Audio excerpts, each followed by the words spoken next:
Hello and welcome to another episode of Race to 2020, the newest podcast from Sky News Australia, where we are taking you through all the twists and turns of this year's upcoming presidential race in the United States. I am James Morrow from the Daily Telegraph and Sky News Outsiders.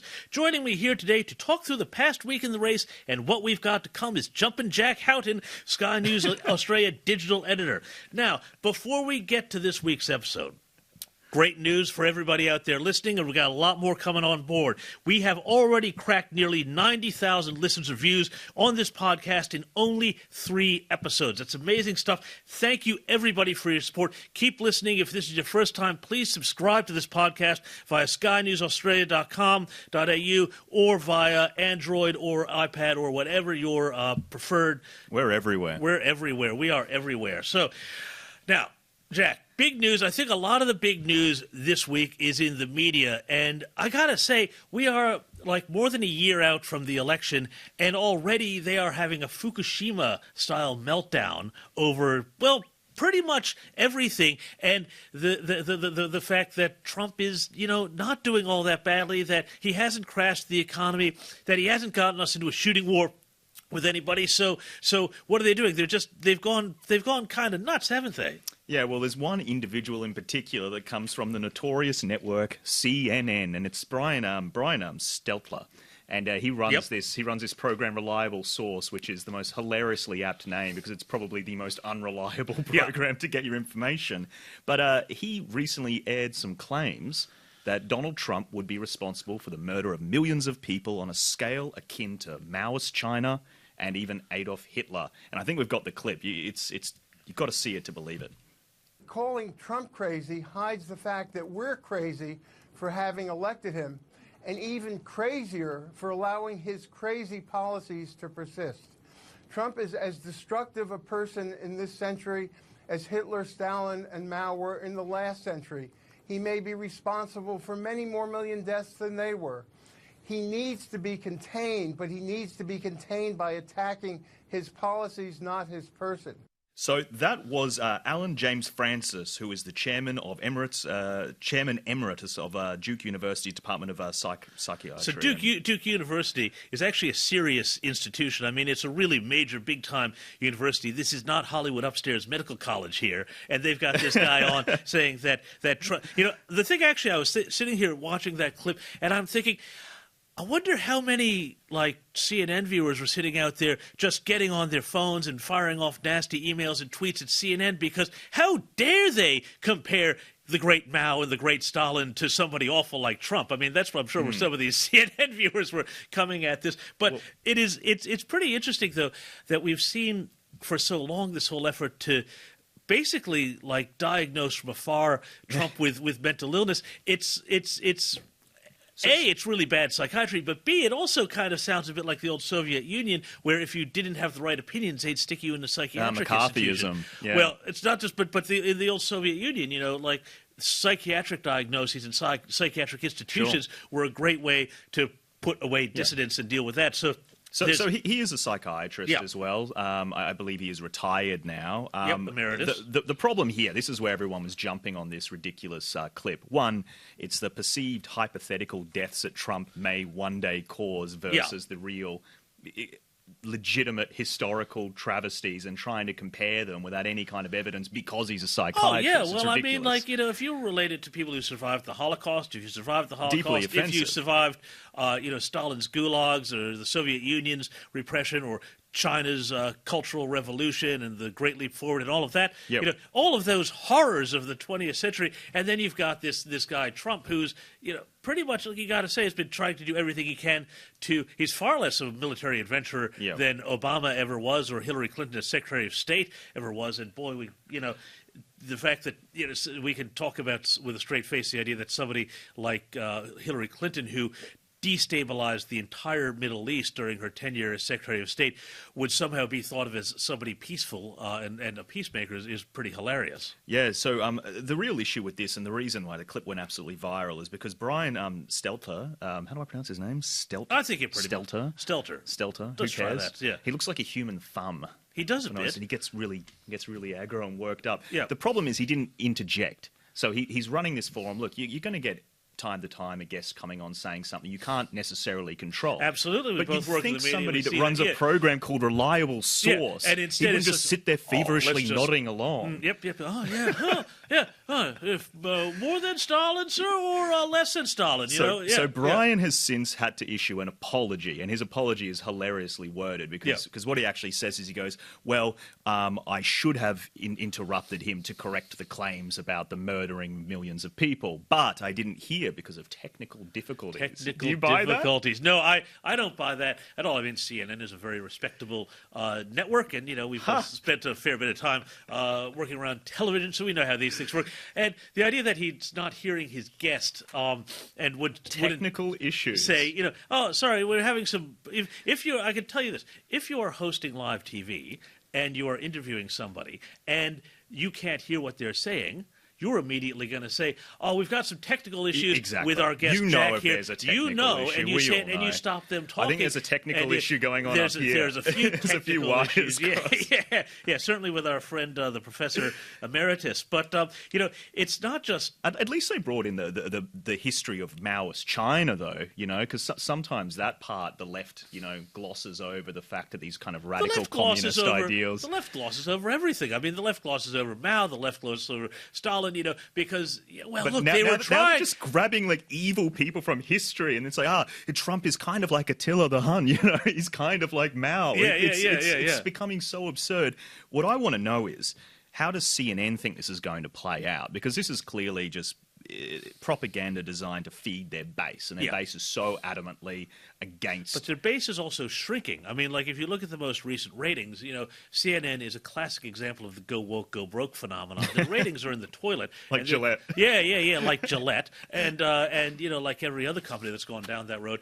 And so now they are. If you look at the ratings, all the other cable news networks are all up high, and then they're just scooping up stuff off the bottom. So this is a very small media that they're getting, and the thing is, it's only when they do things that are really outrageous that they ever even come to anybody's attention. They've got a captured market in some U.S. airports and things like that, but very few people, unless they're real true believer, in the orange man bad sort of ideology. Was that Bernie Sanders? No, it wasn't Bernie Sanders. It was just your typical sort of angry CNN viewer who just says orange man bad. But they're not the only news organization to kind of display this model. Oh no. MSNBC is another one, but also, the print media, which are really, really important in the United States and actually around the world. And this is why I keep thinking that we need to focus on what's happening in these newsrooms, because so much, Jack, of what happens in New York Times land and in Washington Post land spreads out across the United States, and it influences the coverage here in Australia. And so part of the reason why I think we're doing this podcast is to kind of pick apart what's going on, so that when you're listening to this, you're getting a more complete picture than just what's coming through these media outlets. And I think this whole story is really... we have fun, but there is an important element. Are we having fun, Jack? We're having fun. I think we're having fun, unless you're faking it. No, So anyway, let's move along to the New York Times, because the New York Times here, they have been, for years, the media in the left have been all about whenever anybody comes up and makes any sort of point that goes against the narrative, whether they're somebody who's a public figure, or, as more often than not happens, a civilian who happens to get a camera thrust in their face and say something that embarrasses the narrative, embarrasses, the Clintons, embarrasses the left. Yeah, they do that. They go up to random people on the street who have no political experience, and then when the person says something that's a little bit silly-sandy about Trump, they kind of mash them together, and they're like, aha, this is his base. It gets more sinister. So, I mean, you also have cases where just ordinary citizens become caught up in news stories and then have their lives destroyed because, they wind up... think about it. There's a small example of this. Disgusting, isn't it? So the small example, I think, of this is sort of had to do with that guy during the Australian federal election campaign, who called Shorten out on his tax plans in Queensland and then wound up losing his job. There was that guy. But this sort of thing happens much more in the United States. And now there's a campaign by some Trump supporters. What they're doing, I think, it's very contentious, but I think it's also a pretty good idea. What they're doing is they're now doing what journalists do, which is dig through the pasts, dig through the old tweets, dig through the associations of New York Times reporters who are out there covering the president and saying, spreading, what they would call fake news about him and saying, all right, hang on. You say you're giving it to us fair and balanced, but how fair and balanced are you when you've got this? Or you preach against racism and anti-Semitism when your old tweets are full of just crazy racist and anti-Semitic jokes. So we saw this last week with a guy named Tom Wright-Piersanti, who had a whole bunch of his old tweets dredged up, and he's been demoted. But this is now got the New York Times absolutely. They can't help themselves from tweeting, can they? But the New York Times then absolutely lost their mind. And they wrote, I'm going to quote you, using journalistic techniques to target journalists and news organizations as retribution for or as a warning not to pursue coverage critical of the president is fundamentally different from the well-established role of the news media in scrutinizing people in positions of power, wrote reporters Jeremy Peters and Kenneth Vogel of the New York Times. Now, so one rule for you, one rule for us. One rule for you, one rule for us. I mean, this is hilarious on so many levels because, I mean, look, as anybody who is a journalist or, spends their time around journalists knows, our lives are not perfect, and so it's sometimes kind of funny to see, some of the stories we do. But when they make it about morality, right? When they try and hijack the public discourse, yes, and they try and make it about morality, and then there's a layer of hypocrisy which Jack, you bring that on yourself. Have to be woke. If you're not going to use facts, everybody out there has to be woker than thou, and you can never be woke enough because there and the wokest always seem to have skeletons in their closet. But for them, in the sort of high cultural politburos of the New York Times and the Washington Post, they're off limits. But the other thing that is utterly ridiculous about this, Jack, is this idea that what they're saying here, scrutinizing people in positions of power. Well, let's just stop and just go back and remember just a few people who the media have doxed over the years, who just, I'm thinking of the Covington kids from that high school in the United States in the Midwest who were at the pro-life rally in Washington, D.C., who then had their lives turned upside down by the Washington Post particularly, that decided that this kid was a racist and a white supremacist because of the way he reacted to that Native American activist, getting all in his face. And that school had to shut down for days because of bomb threats and threats to the school and everything else. And the kids involved, they are now suing all of these media organizations for huge amounts of money, and God bless them, I hope they win. Let's also remember, there was the case of Joe the plumber. Remember the guy who, in one of the Obama campaigns, asked Obama uncomfortable questions about his tax plan. And, the media went out and found out who is Joe? Who is Joe the plumber? Is he some sort of plant? How dare he criticize our Messiah? His own business records and tax records and all of this sort of stuff, just trying to discredit this poor anonymous guy who is just a working class guy with a plumbing business who asked Obama a question that was uncomfortable. There was the case where last February when CNN went and they banged on the door of some elderly woman in Florida who had posted a meme that the CNN people had decided had come from some Russian troll farm, and they tried to make this innocent woman out to be some sort of agent of the Politburo in Moscow. In July this year, the Daily Beast, another lefty website there, totally went after a guy who had just anonymously put up some video he doctored about Nancy Pelosi. So it's like, it's not about holding people in positions of high office to account. It's about saying to everybody out there, don't step out of line because, this could happen to you. And I think it's disgraceful. Yeah, well, and my take on this as well, it's part of this broader problem where in a lot of situations, journalists themselves are now the people in power, and then they're doing late-night shows and they're celebritizing themselves, and they've got mass followings on Twitter. And then the game's changed a little bit, and it is totally reasonable for you to be held to a higher standard if you are holding our political elite to a higher standard, and if you're making these arguments based on morality and not fact, and then there's questions raised about your own morality, and you're thinking, well, are you really the right person to be forming the foundations of how we should be acting when your own actions are so questionable? Well, exactly. Look, I think it's pretty simple. If you are going to be telling who everybody decides else how we can act when we're not talking about specific legal contraventions, we're talking about societal interactions. And then this person, you do a little bit of a deep dive, and honestly, look, this is public Twitter. It's not like they're going through their mail. They're going through tweets that these journalists have made publicly from their accounts associated with their work, and now they're upset about it. Well, now you know how people feel when you do that to public citizens. Exactly. So, I mean, I think this is a great wake-up call for the New York Times. But the New York Times, of course, last week, as we discussed, they're all about how they just want to get Trump, and that is their entire mission in life now. And so it's a business model for them now. It is a business model. The economy of race politics. It is the economy of race politics now. It's the economy of Trump hysteria. It's, of course, really divisive for the country because it just pits people against each other, and it's terrible. And the whole broader issue, as you say, of that woke culture where, everybody has to be told what they are and are not allowed to laugh about and talk about and do and that sort of thing. That's all.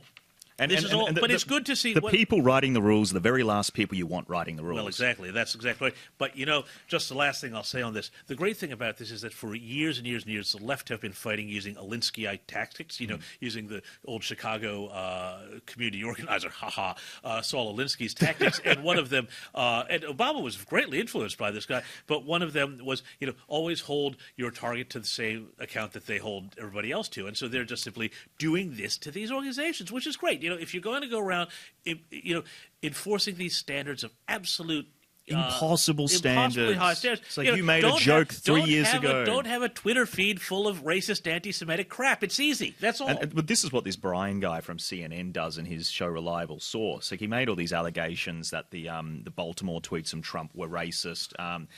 Without kind of having the nuanced conversation about can you use the word infestation without it directly being associated with black people. Hang on. Jack, I'm so glad you mentioned the word infestation because it lets me call you a terrible racist. No, I'm sorry. That's not what I meant. I meant to say I'm glad that you mentioned the word infestation. I'm racist now. Because you used the word, because that is now, according to these guys. I committed a hate crime. Because the New York Times has an infestation of actually something else at their offices now. Apparently, several floors at the New York Times headquarters in New York are infested with bed bugs. And so somebody just had a little fun with it. A lot of people have been having fun with it.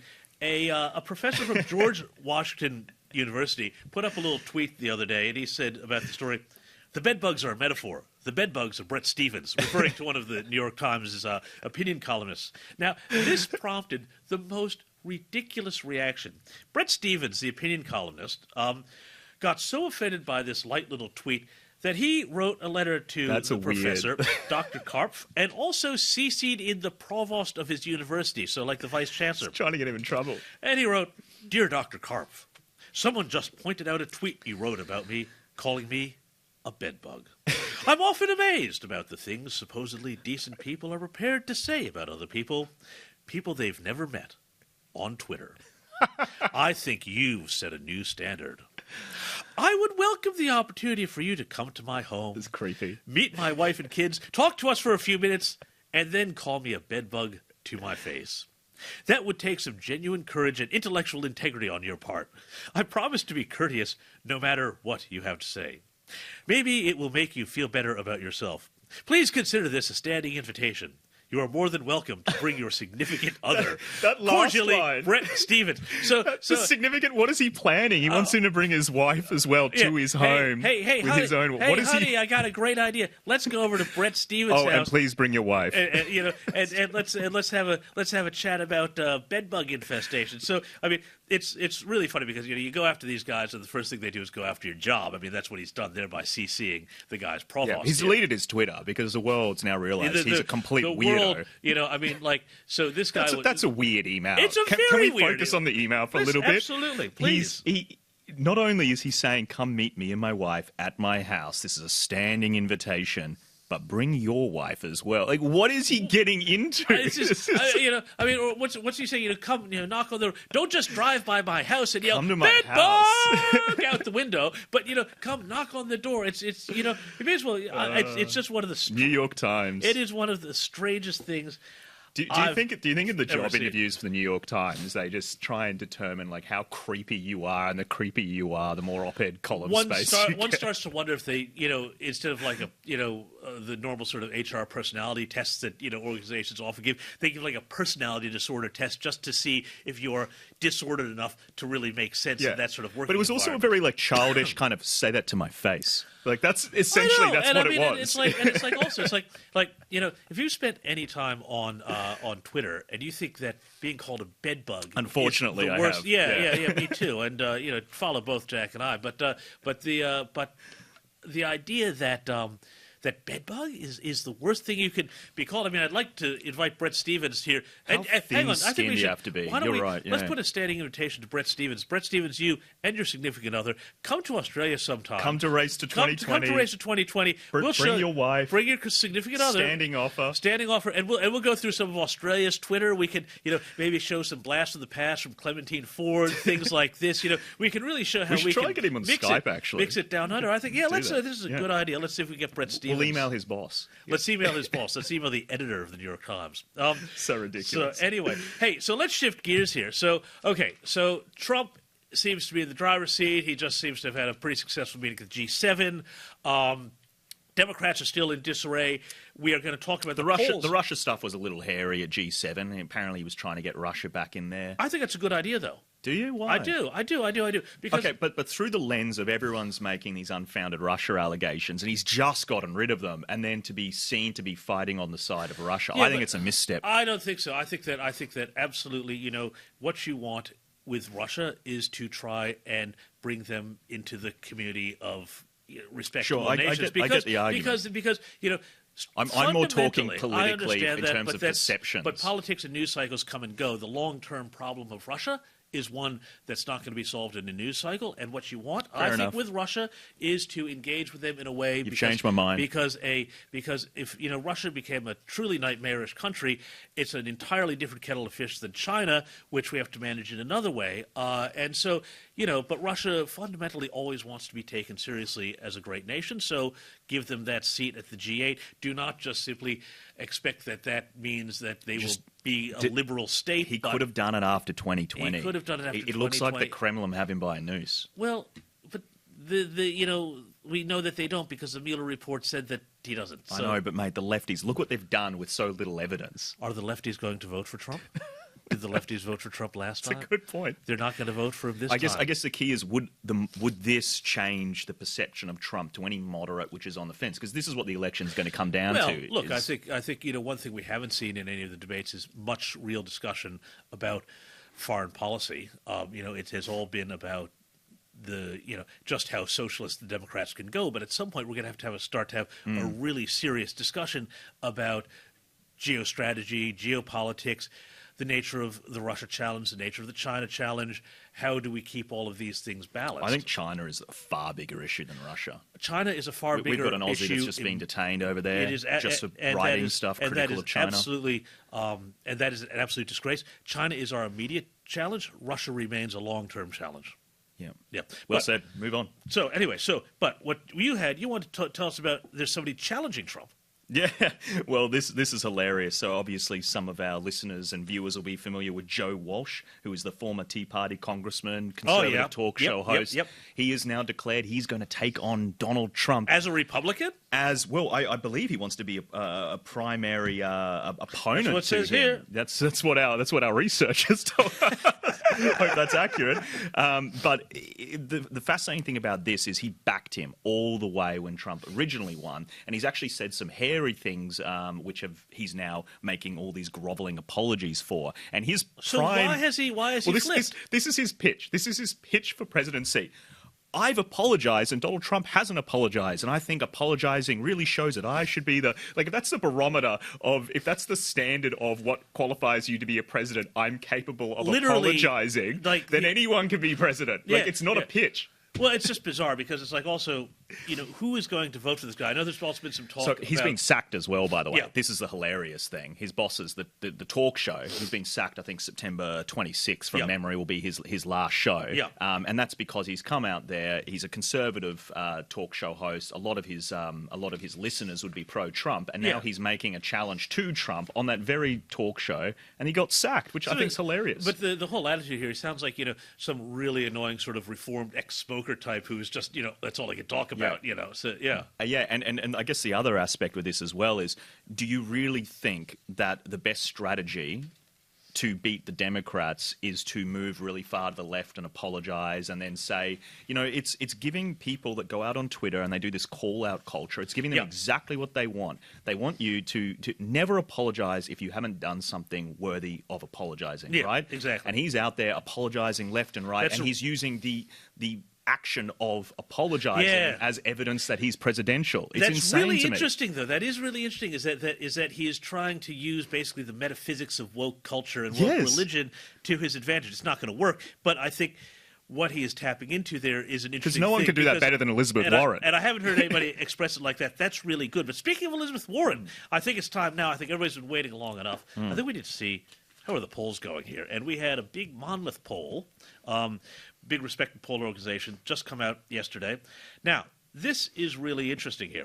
We have seen, I'll give you the numbers here, Bernie Sanders is up 6 points from June to 20%.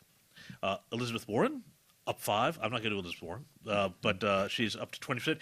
Joe Biden in this poll is now down 13% to 19%. And then we go down through the irrelevance. The rest. Well, Kamala Harris, who's sort of still kicking around on the margins. I think that she was fatally wounded by the Tulsi Gabbard exchange in the first debates. Well, Tulsi Gabbard is shown herself to be quite a formidable opponent, and they really should be putting more into her.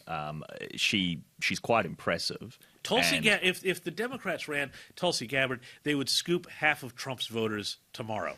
Yeah, like the whole thing, the criticism with her visiting Bashar al-Assad, right? It's so misplaced. Political leaders meet uncomfortable people and have tough conversations, and to think that me meeting you and having a conversation, particularly one where I'm told that she asked uncomfortable questions to Bashar al-Assad, to think that is an endorsement of that person or the administration, it's so ludicrous. No, it's not. And she's a sophisticated thinker, and that's. But anyway, I do think you're right. I think she dealt a death blow to Kamala Harris. Kamala Harris came off just almost as a sociopath and all of that.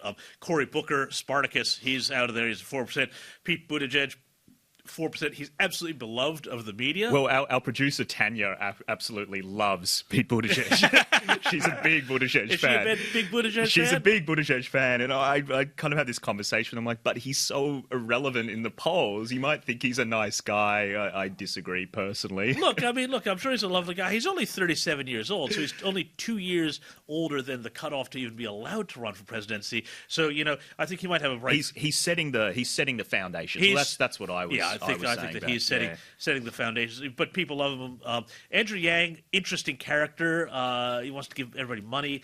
Julian Castro, Beto O'Rourke. Good guy to know. I love that Beto O'Rourke is now at 2% because it just goes to show, and this is why we always shine a spotlight on what the media is up to. It just goes to show how absolutely nonsensical the political bubble is in the United States, because this guy was supposed to be the savior. He was going to be the new Bobby Kennedy. He was going to be this sort of, great-looking, handsome, young, They don't exuberant. understand their own country. They don't understand their own country at all. They're all just, watching old reruns of Robert Redford's The Candidate and thinking that's how it all works. I mean, this is just... But they did everything they could to make him, what in their mind a president should be. Yeah. And it's been rejected empirically. He was entirely an empty suit. I mean, he was literally like, somebody out of some confected boy band where they just find guys who can, wear the suits and then, put them out on stage. I mean, that's literally all he was. The moment I knew this guy was completely nowhere was when early on in all of this piece, when his bubble was really starting to inflate, and it was just Beto mania, but really he just turned out to be a Beto male. Was because that he just had his website up. His website was just ridiculous. So all these beautiful sort of gorgeous black and white photos and everything. There was a link to a gift shop with all sorts of things that you could get, for you and your family and your pets and everything else. And then you clicked on policies. Literally nothing. There was nothing. Well, I think he actually addressed it as well from memory. I hope this is accurate. From memory, he said, I don't want to focus too much on the policies because it's distracting. And it's like, it's a celebrity contest in his mind. Well, that's right. He doesn't want to focus on the policies because this is my theory anyway. He doesn't want to focus on the policies because he knows he can't win, and he's doing what we think Buttigieg is doing, and he's setting the foundations for a future bid. Yeah, but if he puts out policies, people in 10 years' time, when the country shifts, will go, "Hey, you proposed this when you ran." Yeah, do you still agree with that? So he's not even serious about it, and that's why he can grandstand about race. I'm not even sure that in his case he's actually that clever and strategic that he's even thinking about 10 or 20. I think he'd have minders. I think he'd have possibly, money behind him. But, his money's all his wife's money. Is that right? Yeah. But what's his real name again? Robert? William Francis O'Rourke. His real name's William. No, Robert Francis. Robert Francis O'Rourke. He's done this for the Irish ethnic boy, vote. and he's calling himself Beto. He's picked up a Hispanic nickname in Texas, because he wants to seem down with the kids, and all of that, and be woke and ethnic. He and also skateboards on stage sometimes. Skateboards, and he's not a good skateboarder, so he's kind of like, woo. It's Beto. Yeah. Oh yeah. Hey, gnarly dude. 2%. Yeah, 2%. And 2%. So he's back to the share house and reading Thrasher and taking bong hits for you, son. What a ridiculous. And then our great Marion Williams, the crystal chakra lady, the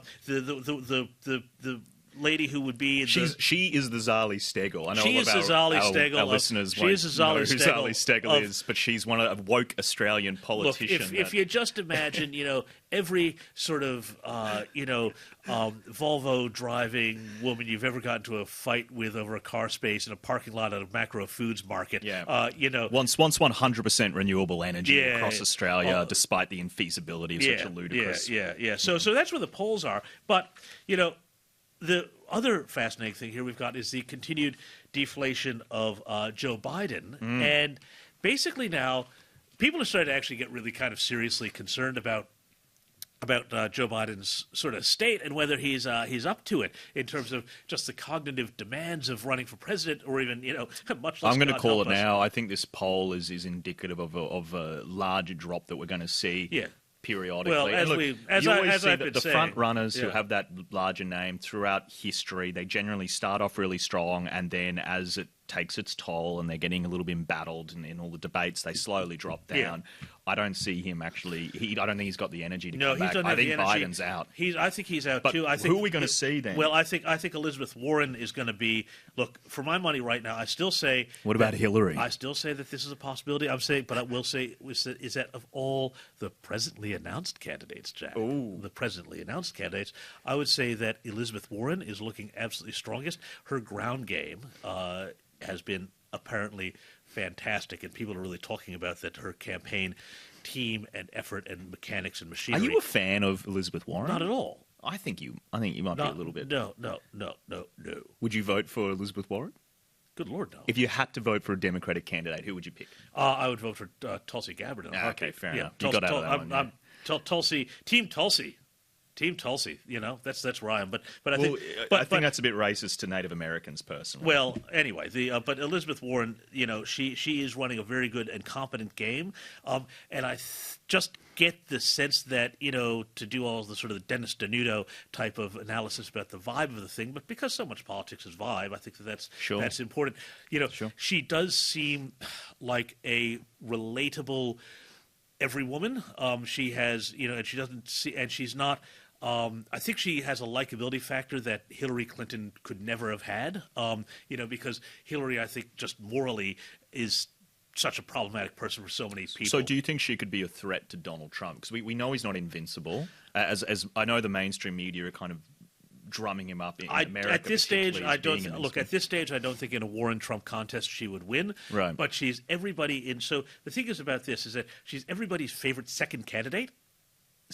So how will she do when she's leading polls? So how will she do as the leading poll? I'm with you. But she's making a very good case that as the other candidates fall off, a lot of that support's going to go to her. But whether or not that support will then be enthusiastic in the general election, that's another question again. So you'd know more about this than me, but because you've been following this particular part of it really closely. But Joe Biden, if we want to just go back a little bit to why he's dropping down the polls, he's made a couple of gaffes. Yeah, I think one of them related to assassination. Well, so let's play the gaffes we've had.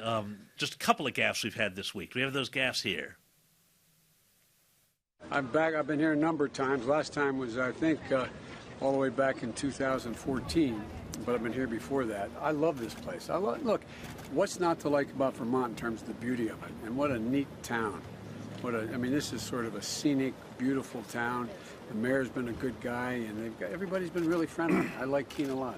If you're not satisfied, you have another option. High-quality options. The public option will be available in my plan. We'll make sure it's not quality. We'll make sure it's only affordable. Quality is affordable. So, you're not going to get a quality plan, but by gosh, Jack, it'll be affordable. But Budget Biden. Budget Biden. Sleepy Joe Budget Biden here. But so the other one, though, was also bad because he was in New Hampshire, and then he says, look, what's not to like about Vermont? But he was in New Hampshire, so it's this sort of question. The one thing I will say, he doesn't even know where he is. For those who are watching and not listening, he, though, had his shirt undone in a very Jack Houghton sort of way, so that was a lot of he was showing a bit of macho chest there. But, these are all things that are going into the narrative that Joe Biden just, his cognitive faculties appear to be diminished, and the argument is its age. It's age, and that's what people are saying. Now, he said even, there was a quote, he said, we didn't get a video of it, but he did actually say at another event, I want to be clear, I'm not going nuts. But if you get to the point now where you're saying, I'm not going nuts, then people are going to start thinking, well, we'll leave that to the medical professionals to say. But I mean, it just seems to just drive this narrative that there's a lot of confusion around Joe Biden.